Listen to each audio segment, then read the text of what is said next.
época, el año 60, imagínate, en el año 60 cogieron un avión para Panamerican que le costó $25 y vinieron para Miami. Y de Miami la mandaron para Terrytown, New York, allá en la montaña del estado de Nueva York, al lado del río Hudson, para el norte. Muchachos, esta es la historia de los exiliados cubanos, pero ya sabemos que la libertad de Cuba está al doblar de la esquina. Está al doblar de la esquina porque estamos ya en el punto donde el pueblo de Cuba ha sufrido demasiado, ha padecido demasiado. Ya no hay comida, ya no hay agua potable, ya no hay medicamentos. Solamente los generales tienen medicamentos y Raúl Castro, que está ingresado, y tiene buenos medicamentos porque es el comandante jefe. Pero los hospitales de Cuba están sin aspirina. Allí llegan los enfermos y le dicen, tienes esto y esto, necesitas tal cosa. ¿Tienes algún pariente en Estados Unidos que te mande medicina? Así mismo le dicen. Si tú tienes a alguien que te mande medicina, puedes ponerte un tratamiento de esto y esto. Pues porque aquí no tenemos nada. Tú sabes lo que es eso, vivir en una nación donde no hay medicina, donde no hay electricidad, donde no hay que comer, donde los niños lloran y lloran y lloran a medianoche porque tienen hambre y los padres no tienen nada que darles. Eso es horrible. Carlos, distinguido colega, tómate el campo.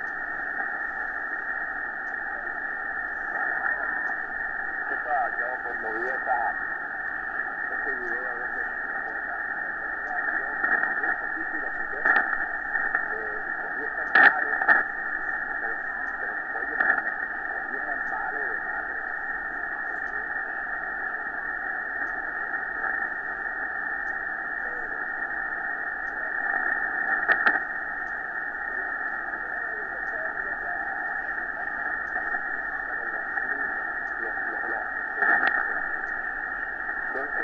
eso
ya sale alguien que me explique cuál es el adelanto o cuáles son los avances que me están.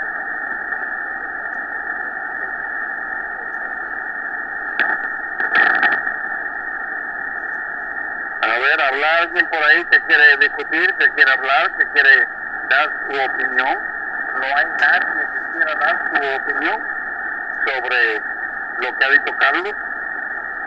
¿Habrá algo que usted sepa que la tiranía diabólica de Cuba ha logrado para el cubano? No, no. Muchos planes, muchas promesas, muchas cosas, pero nada. Todo lo que han hecho es destructivo. Destructivo.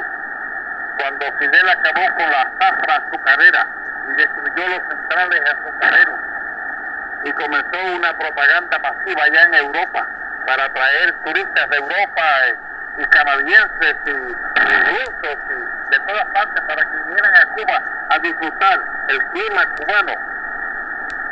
Todo eso era promesa, no había nada. Acabó con lo que teníamos que producía, pensando en que el turismo iba a suplir lo que faltaba de la zafra azucarera, pero no logró nada. Todos son promesas. ¿Habrá alguien que quiera hablar? Adelante, tome ese cambio.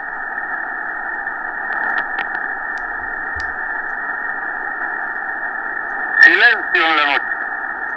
No tienen electricidad, no tienen con qué hablar, y a lo mejor no hay nadie oyendo, así que Carlos, ¿qué te parece? ¿Qué te parece, Carlos?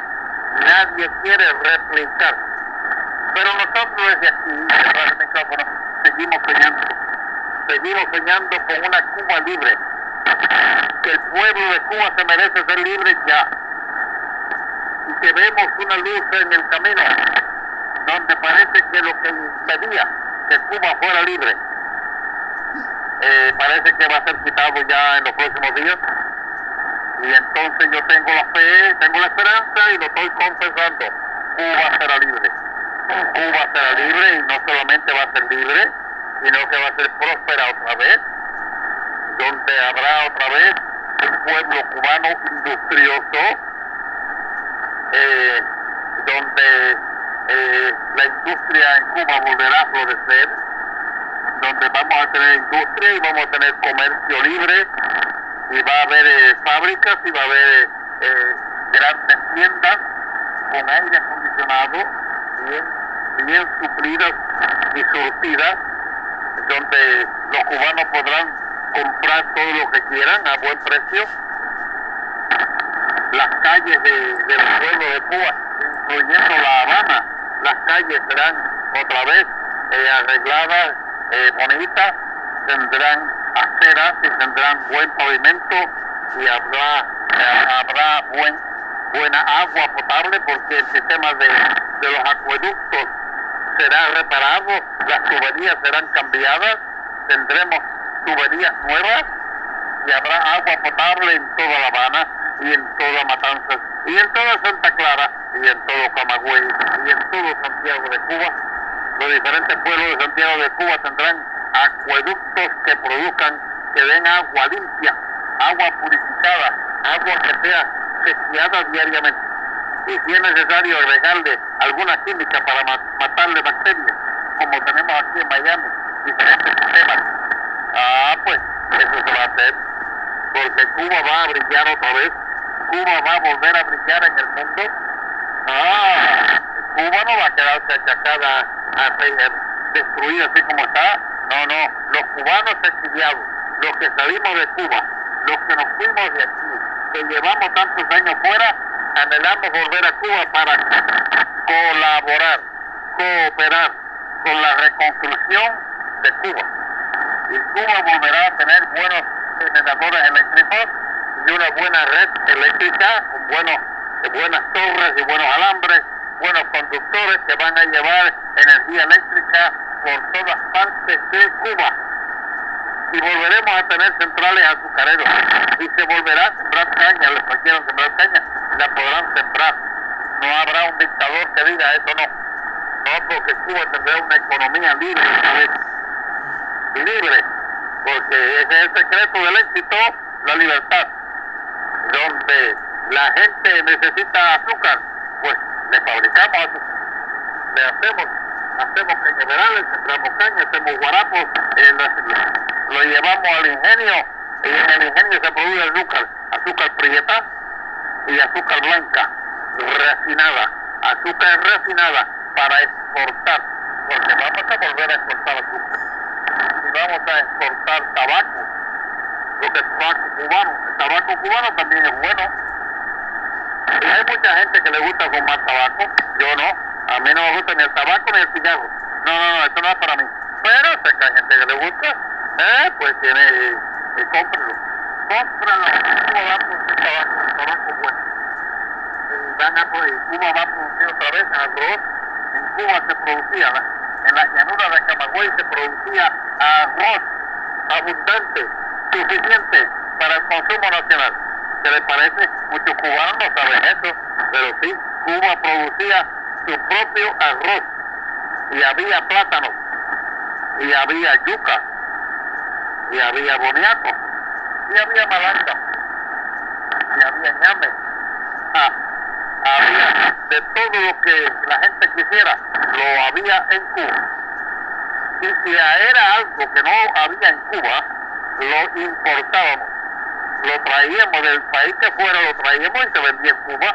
Por ejemplo, en la época de Navidad, en Cuba se llevaba mucha manzana roja, manzana de esas blancas, mucha uvas blancas, uvas rojas, y cuando se aproximaba la Navidad, habían ventas de todas esas cosas que los cubanos, que nos gustaba ser muy imitadores, comprábamos manzana y comprábamos uva, y en los días de la Navidad comíamos uva en abundancia y manzana, y hacían en Cuba las mujeres cubanas hacían dulces de naranja y hacían dulces de leche, porque había mucha leche en Cuba antes, porque en Cuba antes, ¿saben ustedes? Había muchas vacas. En Cuba había 6 millones de vacas en el año 59, 6 millones de vacas. ¿Y saben lo que hizo Fidel? Las mandó a matar y a venderlas para Europa, y lo vendieron como carne de res para Europa, y sacó millones y millones y millones de dólares, que los puso en una cuenta número para él y para sus hijos y sus nietos.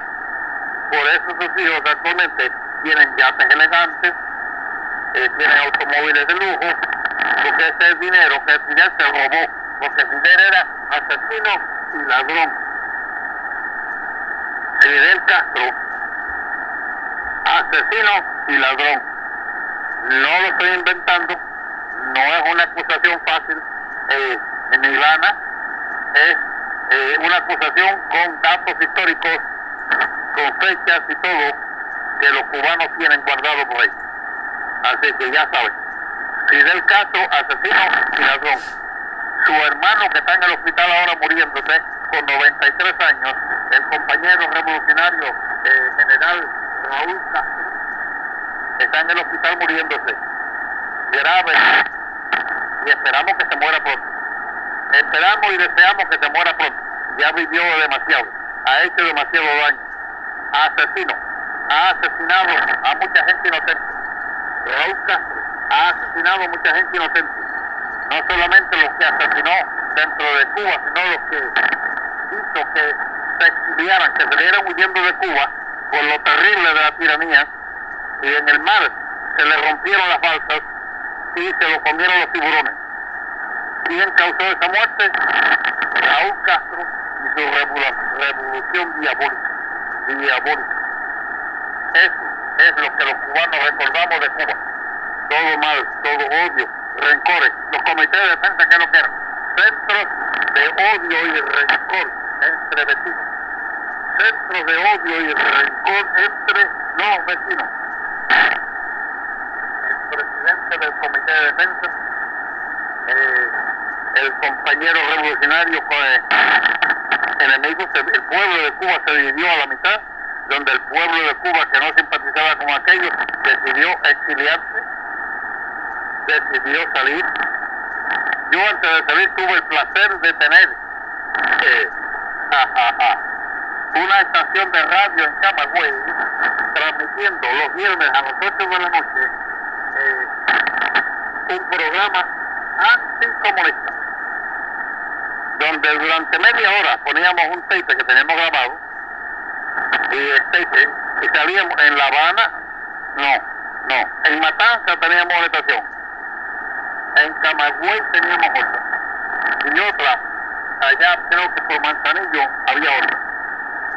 Y a las 8 de la noche de los viernes salían al aire, en los 40 metros, aquí en donde estamos ahora nosotros, salíamos la voz del movimiento demócrata cristiano, demócrata y cristiano.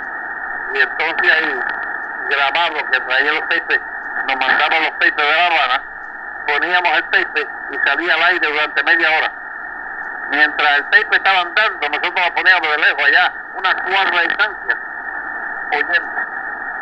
Y no nos acercábamos al transmisor, por si lo localizaban, cogerían el transmisor, pero ninguno de nosotros. Entonces cuando el tape se paraba, teníamos unas grabadoras especiales de la Wallensack, grabadoras Wallensack, que cuando el tape terminaba, se apagaba.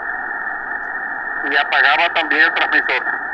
Y nosotros lo dejamos así en silencio durante 15, 20 minutos. Entonces cuando ya creíamos que era oportuno, íbamos allá y recogíamos el transmisor, que lo teníamos en tres partes. Una parte era el power supply, el otro era la modulación y lo otro era la radiofrecuencia. Tres partes que es plugging unit, como se llama. Le poníamos un plug y le echábamos a andar. Y cuando lo recogíamos le desconectábamos los plugs y uno se llevaba un pedazo y el otro se llevaba el otro pedazo. Y así, si cogían a uno, no sabían que era un transmisor porque era un aparato electrónico, pero no sabían lo que era. Esa es la historia de un luchador por la libertad de Cuba. Carlos, te paso el cambio ya. Dale. Oye, bueno, primero lo voy a hacer todo.